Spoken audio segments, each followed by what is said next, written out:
In early July 2025, a German P-3C Orion surveillance aircraft, flying under the EU's Operation Aspides, was patrolling the Red Sea. This operation was created to secure commercial shipping lanes from Houthi rebel attacks and to maintain freedom of navigation in one of the world's most critical maritime choke points. During a routine mission, the German crew suddenly faced a shocking situation. A Chinese Type 052D destroyer, operating in the same waters, allegedly targeted the Orion with a military-grade laser. This was not a radar lock, nor a radio challenge, just a concentrated laser beam directed at the cockpit. Military lasers of this class are not toys. They can temporarily blind pilots, damage sensitive optical sensors, and even put an aircraft at risk of losing control. For a surveillance plane flying low and slow, such an act is not only provocative, it's extremely dangerous. The German government acted swiftly. Within hours, the Chinese ambassador in Berlin was summoned to the foreign ministry.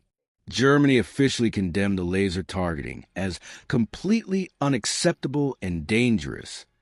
The Orion crew aborted their mission, diverted to Djibouti, and landed safely. Fortunately, no one was injured. After inspection and recovery, the aircraft later returned to duty under Operation Aspides. For Germany, this incident was not just a tactical annoyance. It was a direct challenge to operational freedom. Targeting an Allied aircraft during an EU mission amounts to signaling that Beijing does not respect Europe's presence in what it considers a sensitive zone. The Red Sea is more than a narrow strip of water. It is a lifeline of global trade. Every year, up to 12% of the world's commerce and energy supply passes through the Bab el-Mandeb Strait into the Suez Canal. In 2024 and 2025, the area became even more militarized. Houthi rebels attacked commercial ships with drones and anti-ship missiles, forcing the U.S., EU, and regional navies to expand escort operations. China, which maintains a permanent base in Djibouti, has deployed destroyers, frigates, and support vessels in anti-piracy patrols.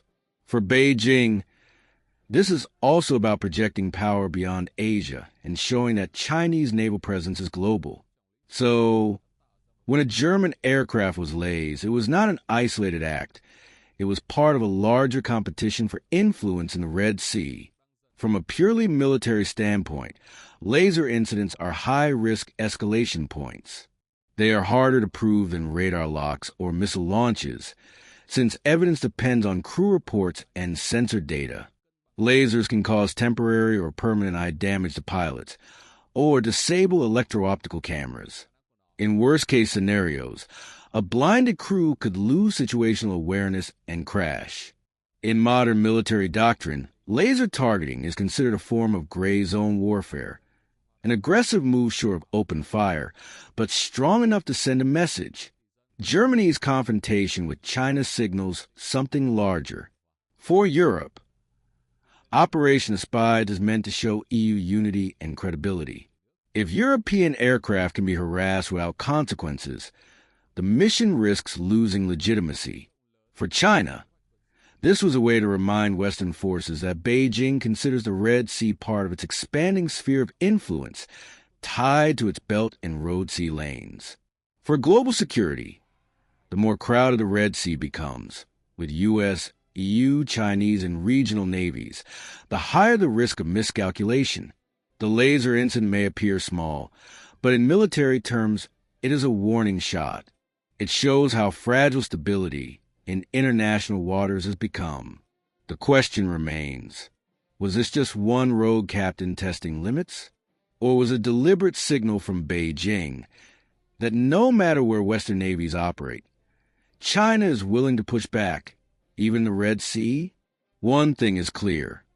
In modern military strategy, even a beam of light can trigger a storm.